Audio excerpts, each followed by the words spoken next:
नमस्कार दोस्तों, मैं कुलदीप राणा। आज की हमारी इस घटना की शुरुआत होती है उत्तर प्रदेश के इटावा जिले से। इटावा जिले में एक अहेरीपुर नाम का गांव पड़ता है और इसी अहेरीपुर गांव में रहने वाला रूपलाल रूपलाल जो कि पेशे से एक गडरिया होता है, उसके पास 25 से 30 अपनी बकरियां होती हैं। वह हमेशा इन बकरियों को चराने के लिए हर रोज सुबह के समय खेत में चला जाता था। शाम के समय अपनी बकरियों को लेकर अपने गांव में वापस आ जाता था। यह इन बकरियों का व्यापार भी किया करता था और महीने में अच्छे खासे पैसे भी कमा लिया करता था, जिसके कारण इसके परिवार का गुजारा ठीक-ठाक तरीके से चल जाया करता था। रूपलाल के परिवार में इसकी पत्नी शारदा देवी होती है और एक छोटी बहन होती है जिसका नाम निर्मला होता है। अब रूपलाल का एक इकलौता ही बेटा भी होता है जिसका नाम अंकुश होता है। अंकुश जो कि इस समय अपनी छठी कक्षा में पढ़ाई किया करता है। अंकुश एक ऐसा लड़का होता है जो शरीर से काफी हष्ट-पुष्ट होता है। उम्र मात्र उसकी 12 साल की होती है, लेकिन ऐसा दिखाई देता है मानो 13-14 साल का लड़का हो। परिवार बिल्कुल ठीक-ठाक तरीके से अच्छा खासा चल रहा होता है। घर में सुख शांति होती है, समृद्धि होती है। लेकिन कोई नहीं जानता था कि आगे चलकर इस पूरे परिवार के साथ क्या होने वाला है और जो 12 साल का लड़का है, वो आगे चलकर भविष्य में किस-किस घटनाक्रम को अंजाम देने वाला था। लेकिन थोड़ा-सा वक़्त गुज़र जाने के बाद आखिरकार एक ऐसी तारीख आ जाती है जिसमें 6 अक्टूबर 2025 का दिन होता है। सुबह के करीब 8:30 बजे के आस-पास का वक़्त होता है। रूपलाल का छोटा बेटा अंकुश अपने स्कूल में पढ़ाई करने के लिए चला जाता है और आज रूपलाल की तबीयत थोड़ी-सी खराब होती है। उसको बुखार हो जाता है, जिसके कारण रूपलाल अपनी पत्नी शारदा को कहने लगता है कि शारदा, आज मैं बकरियाँ चराने के लिए खेत में नहीं जा सकता हूँ। मुझे काफ़ी तेज़ बुखार है, मेरी तबीयत भी खराब है और इसी वजह से मैं बकरियों को चराने के लिए खेत में नहीं जा सकता हूँ। तभी उसकी छोटी बहन निर्मला कहने लगती है कि भाई, मैं तुम्हारे लिए डॉक्टर से दवाई लेकर आती हूँ। लेकिन उसका भाई रूपलाल अपनी बहन निर्मला को कहने लगता है कि निर्मला, तुम बाहर कम जाया करो। तुम्हें तो पता है कि कैसे-कैसे लोग गाँव में रहते हैं। जिसकी वजह से निर्मला चुपचाप खड़ी रह जाती है। लेकिन थोड़ी देर के बाद रूपलाल की पत्नी शारदा देवी कहने लगती है कि ऐसा करती हूँ, मैं दवाइयाँ लेकर आती हूँ। थोड़ी देर में ही दवाइयाँ आ जाएगी और फिर तुम दवाई ले लेना और अगर तुम्हारी तबीयत ठीक हो जाती है तो फिर बकरियाँ चराने के लिए ले जाना। इस तरह से रूपलाल मान जाता है और फिर रूपलाल की पत्नी शारदा देवी अपने घर से बाहर निकल जाती है। वह डॉक्टर की दुकान पर जा ही रही होती है कि बीच रास्ते में एक बैठक पड़ती थी और उस बैठक के अंदर नकुल जमींदार बैठा होता था। नकुल जमींदार एक ऐसा जमींदार होता है जो कि लंगोट का ढीला होता है, नाड़े का ढीला होता है और जब शारदा डॉक्टर की दुकान पर जा रही होती है तो उस नकुल जमींदार की नज़र शारदा पर पड़ जाती है। शारदा को देखने के बाद नकुल जमींदार की नीयत में कमी आ जाती है, क्योंकि शारदा उसको काफ़ी पसंद आ गई थी, शारदा उसको काफ़ी अच्छी लगी थी। और इस तरह से नकुल जमींदार अपनी बैठक से बाहर निकलता है और शारदा देवी के पीछे-पीछे चल पड़ता है। थोड़ी देर के बाद शारदा देवी डॉक्टर की दुकान के अंदर चली जाती है। कुछ देर के बाद शारदा देवी डॉक्टर से दवाइयाँ लेती है और दवाइयाँ लेकर वह उस डॉक्टर की दुकान से बाहर चली आती है। तब तक नकुल जमींदार बाहर खड़ा हुआ उसका इंतजार कर रहा होता है और शारदा जब अपने घर की तरफ जाने लगती है, तो फिर बीच रास्ते में नकुल जमींदार इसका हाथ पकड़ लेता है। अब नकुल जमींदार इस शारदा देवी को कहने लगता है कि अगर तुम मेरे साथ सिर्फ थोड़ा-सा वक़्त गुज़ार लेती हो, तो मैं तुम्हें माला-माल कर सकता हूँ, तुम्हारी गरीबी को दूर कर सकता हूँ। शारदा देवी जैसे ही नकुल जमींदार की इन बातों को सुनती है, तो गुस्से में पागल हो जाती है, आग बबूला हो जाती है। शारदा देवी 1 मिनट के लिए भी ये इस बात को नहीं सोचती है कि ये बहुत बड़ा जमींदार है।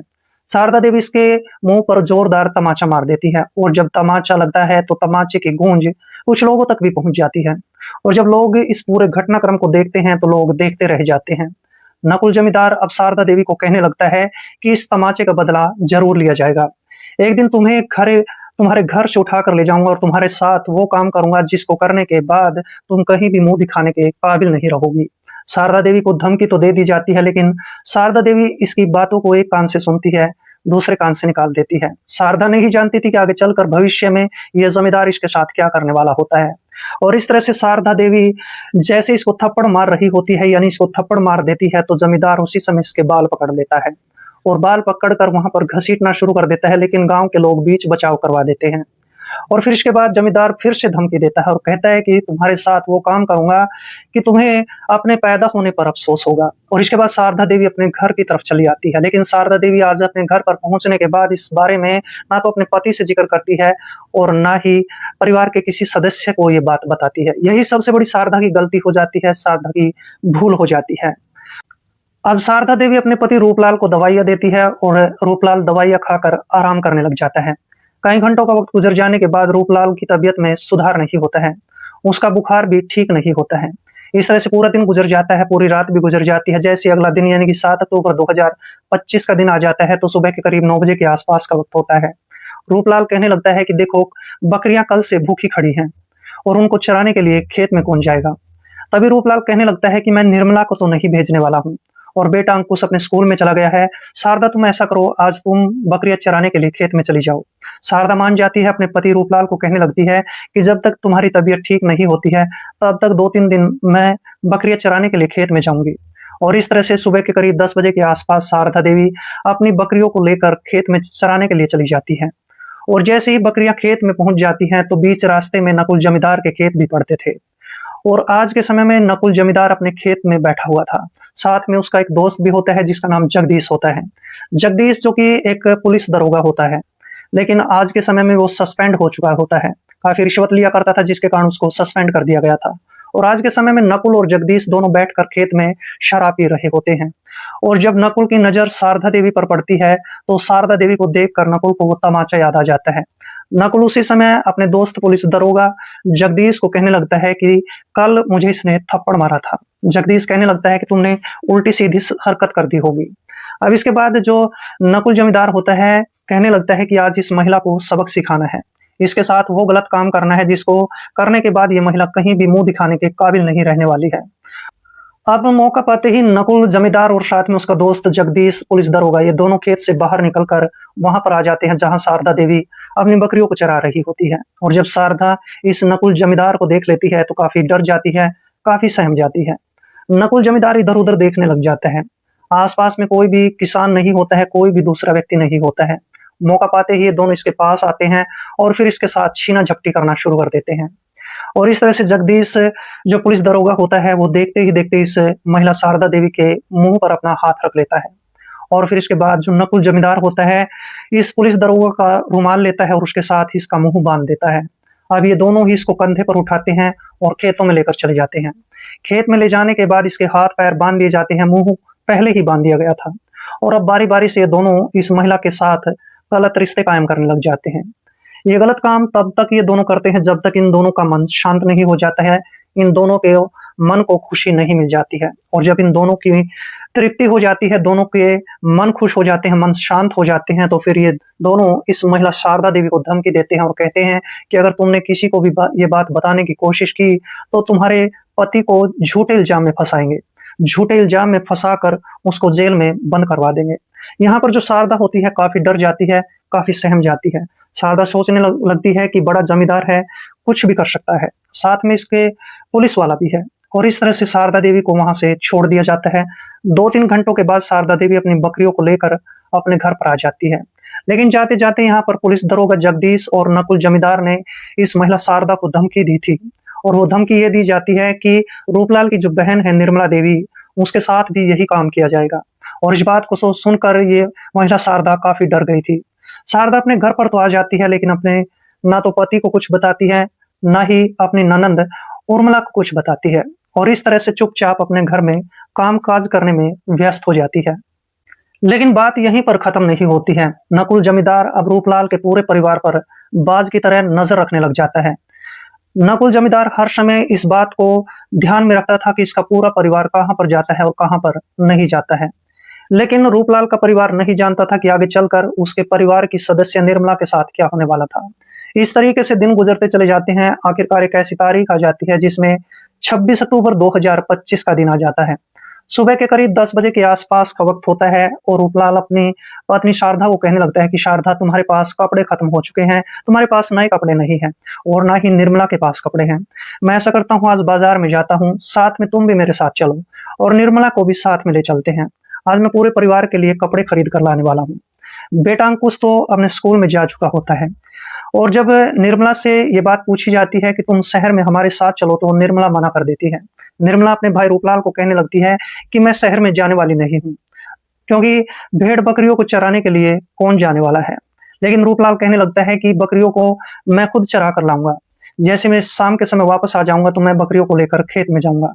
और अपनी बहन निर्मला को कहने लगता है कि तुम्हें बकरियां चराने के लिए खेत में नहीं जाना है।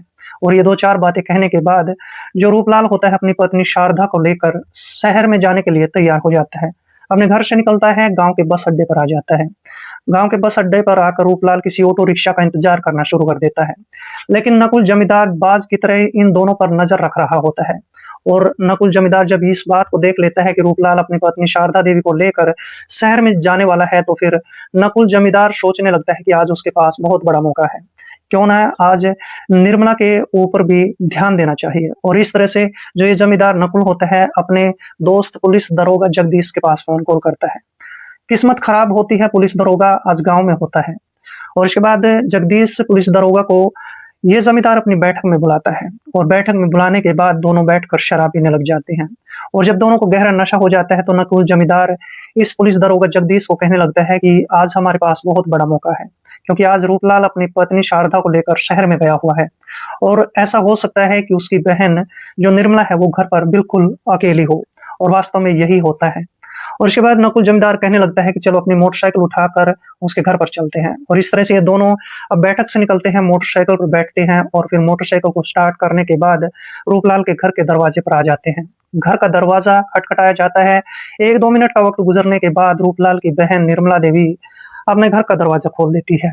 और जैसे ही वो घर का दरवाजा खोल देती है, तो ये दोनों इसके घर के सामने खड़े होते हैं। नकुल जमींदार और जगदीश पुलिस दरोगा नशे में धुत होते हैं, और दोनों मौका पाकर इसके घर के अंदर घुस जाते हैं।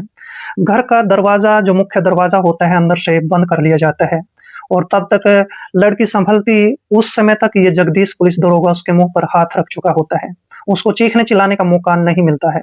और फिर ये दोनों इस लड़की निर्मला को लेकर इसके घर के अंदर चले जाते हैं, कमरे में चले जाते हैं, कमरे का दरवाजा बंद करते हैं, और ये फिर इन दोनों का आगे का काम शुरू हो जाता है। जगदीश पुलिस दरोगा और साथ में इसका दोस्त, ये दोनों ही मिलकर इस लड़की निर्मला के साथ बारी बारी से गलत काम करना शुरू कर देते हैं। और ये गलत काम निर्मला के साथ तब तक किया जाता है जब तक दोनों का मन खुश नहीं हो जाता है, दोनों के मन को शांति नहीं मिल जाती है। और आधे घंटे का वक्त गुजरने के बाद जब इन दोनों का मन शांत हो जाता है, तो पुलिस दरोगा जगदीश इस लड़की निर्मला को धमकी देता है। कहने लगता है कि अगर तुमने परिवार के किसी सदस्य को या गांव में किसी को भी ये बात बताने की कोशिश की, तो तुम्हारे पूरे परिवार को खत्म कर दिया जाएगा।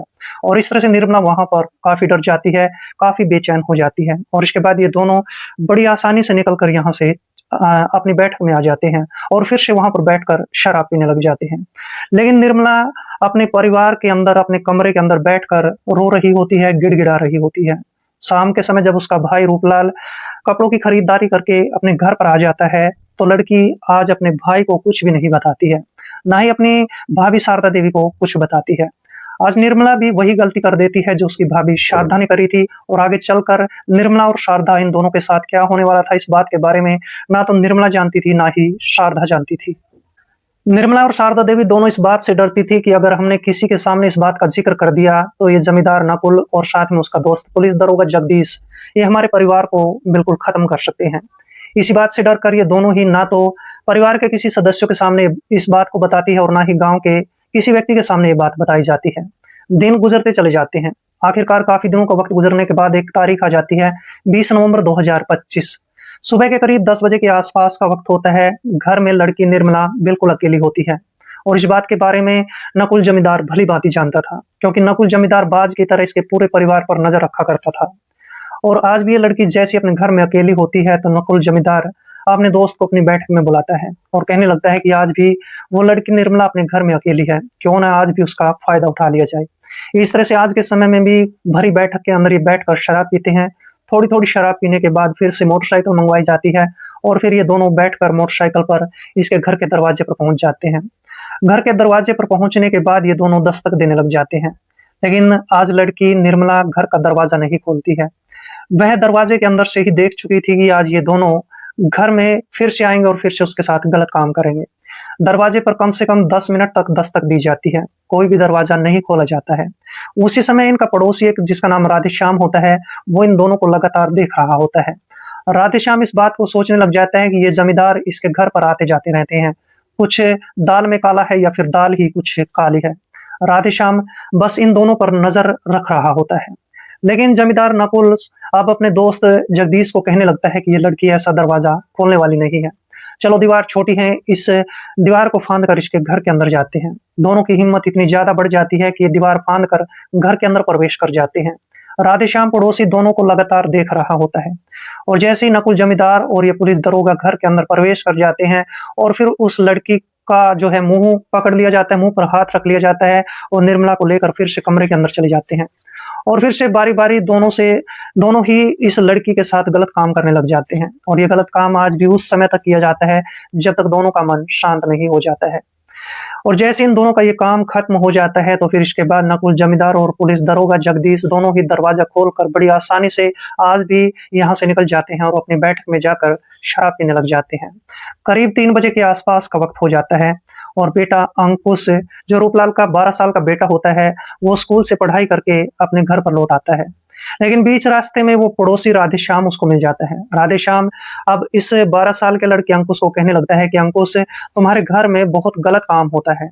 जो नकुल जमींदार है वो एक पुलिस दरोगा के साथ तुम्हारे घर के अंदर आता है और तीसरे चौथे दिन आता रहता है और तुम्हारी बुआ निर्मला के साथ गलत काम करता है। जैसे ही अंकुश इस बात को सुन लेता है तो अंकुश को काफी गुस्सा आने लग जाता है। अंकुश दौड़कर अपने घर के अंदर चला जाता है और देखता है कि उसकी बुआ निर्मला बेड पर बैठी हुई रो रही होती है। अंकुश अपनी बुआ निर्मला से पूछने लगता है कि आखिर बात क्या है, मुझे बताने की कोशिश करो। निर्मला चुपचाप रहती है, निर्मला कुछ भी नहीं बताती है। इसके बाद जो लड़का अंकुश होता है अपने पिता रूपलाल के पास फोन कॉल करता है। रूपलाल को सारी बातें बताई जाती हैं और फिर आधे घंटे के अंदर ही रूपलाल भी घर पर आ जाता है। जैसे ही रूपलाल घर पर आ जाता है तो अपनी बहन निर्मला से पूरी बात पूछने की कोशिश करने लग जाता है। निर्मला फिर भी कुछ नहीं बताती है। इसके बाद रूपलाल अपनी बहन पर दबाव डालने लग जाता है। रूपलाल जब उससे पूछने की कोशिश करता है तो निर्मला रोने लग जाती है। रोते रोते अपनी पूरी कहानी को अपने भाई रूपलाल के सामने रख देती है। रूपलाल को इस बात पर बेहद गुस्सा आने लग जाता है। जब इन दोनों के बीच ये सब बातचीत चल रही होती है तो 12 साल का लड़का अंकुश भी इन सारी बातों को सुन रहा होता है। उसके मन पर इन बातों का गहरा असर पड़ा था। लेकिन जब इन दोनों के बीच ये बातचीत चल रही होती है तो वहां पर रूपलाल की पत्नी भी घर पर आ जाती है। और जब रूपलाल की पत्नी को इस बात के बारे में पता चलता है कि आज नकुल जमींदार और पुलिस दरोगा जगदीश घर पर आए थे और निर्मला के साथ उन दोनों ने गलत काम किया है, तो वहां पर शारदा देवी भी रोने लग जाती है। शारदा देवी रोते रोते अपने पति रूपलाल को अपनी पूरी कहानी के बारे में बताती है। शारदा बताती है कि उन दोनों ने उसके साथ भी गलत काम किया है। रूपलाल को इतना ज्यादा गुस्सा आ जाता है कि वह सोचने लग जाता है कि इन दोनों को आज के आज ही खत्म कर दूं। रूपलाल अपनी बहन निर्मला और अपनी पत्नी शारदा को कहने लगता है कि घर में कोई छोटा मोटा हथियार है तो मुझे दे दो। लेकिन दोनों इसको हथियार नहीं देती है। रूपलाल अपने घर में हथियार तलाशना शुरू कर देता है। आखिरकार उसको एक गंडासी मिल जाती है और इसके बाद जो उसका बेटा 12 साल का बेटा अंकुश होता है वह भी किसी छोटे मोटे हथियार को तलाशने लग जाता है और उसके हाथ में एक छोटा सा चाकू आ जाता है। ये दोनों घर से बाहर निकलने लग जाते हैं। निर्मला और शारदा इनको रोकती रह जाती है, लेकिन बाप बेटा दोनों रुकने वाले नहीं होते हैं।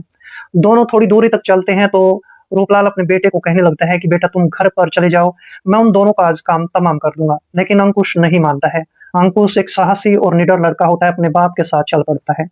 और फिर इसके बाद ये बाप बेटे दोनों इस जमींदार नकुल की बैठक में पहुंच जाते हैं। आज के समय में नकुल जमींदार और पुलिस दरोगा जगदीश दोनों शराब के नशे में धुत होकर टल्ली होकर चारपाई पर लेटे हुए होते हैं। जब बाप बेटे दोनों वहां पर पहुंच जाते हैं तो रूपलाल को मौका मिल जाता है। रूपलाल इन दोनों को आवाज तक नहीं लगाता है और जाते ही वह गंडासी कोर इस नकुल जमींदार की गर्दन पर मार देता है। 3-4 गंडासी मारी जाती है। नकुल मौके पर ही अपना दम तोड़ देता है। तब तक रूपलाल का बेटा अंकुश भी उस जगदीश पुलिस दरोगा के पेट में 7 बार चाकू मार चुका होता है। और इसके बाद जो पिता रूपलाल होता है उस गंडासी को उसकी गर्दन पर मार देता है। मौके पर दोनों को खत्म कर दिया जाता है। और जब तक गांव के लोग वहां पर इकट्ठा होते हैं तो यहाँ पर रूपलाल और उसका 12 साल का बेटा अंकुश वहां पर एक बहुत बड़ी रस्सी पड़ी होती है। उस रस्सी को उठाकर और दोनों को बांधकर पास में ही एक नीम का पेड़ होता है उस पर लटका चुके होते हैं। दोनों की लाशें नीम के पेड़ पर लटक रही होती हैं। पूरे गांव के लोग दहशत में आ जाते हैं। लोग जब इस पूरे घटनाक्रम को देखते हैं तो हैरत में पड़ जाते हैं, सोचने पर मजबूर हो जाते हैं कि रूपलाल और उसका बेटा अंकुश आखिर इन दोनों ने इस हत्याकांड को अंजाम क्यों दिया है। किसी को कुछ भी नहीं पता होता है। और उसके बाद गांव वाले जब पुलिस को इस गांव के अंदर बुलाते हैं तो पुलिस तकरीबन 40 से 45 मिनट के बाद गांव में पहुंचती है। और गांव में पुलिस जब आती है तो इन दोनों के शव नीम के पेड़ पर लटके हुए थे। इन दोनों के शव को बरामद कर लिया जाता है और फिर इन दोनों का पोस्टमार्टम करवाया जाता है। दूसरी तरफ बाप बेटा दोनों फरार हो जाते हैं। लेकिन एक दिन के अंदर ही पुलिस उस रूपलाल और उसके बेटे अंकुश को पकड़ने में सफल हो जाती है। और जैसे इन दोनों को पकड़ लिया जाता है तो गिरफ्तार करने के बाद पुलिस स्टेशन में ले जाया जाता है। रूपलाल से पूछताछ की जाती है। रूपलाल अपने पूरे परिवार की कहानी को पुलिस के सामने बयां करता है, लेकिन पुलिस मजबूर हो जाती है दोनों के खिलाफ कानूनी कार्रवाई करने के लिए। अब पुलिस रूपलाल को कहती है कि तुमने कानून को अपने हाथ में लिया है, तुम्हें अपने हाथ में कानून को नहीं लेना चाहिए था। और इसके बाद पुलिस इन दोनों के खिलाफ चार्जशीट दायर कर लेती है। लेकिन ये बात भविष्य के गर्भ में छिपी है कि जज साहब आखिरकार रूपलाल और उसके बेटे अंकुश को क्या सजा सुनाने वाले हैं। लेकिन इस पूरे घटनाक्रम के दौरान रूपलाल और उसके 12 साल के बेटे अंकुश ने जो किया, क्या वो सही था या गलत था? कमेंट बॉक्स में जरूर लिखें। तो मिलते हैं दोस्तों किसी ऐसी घटनाक्रम के साथ, तब तक के लिए दोस्तों जय हिंद, वंदे मातरम।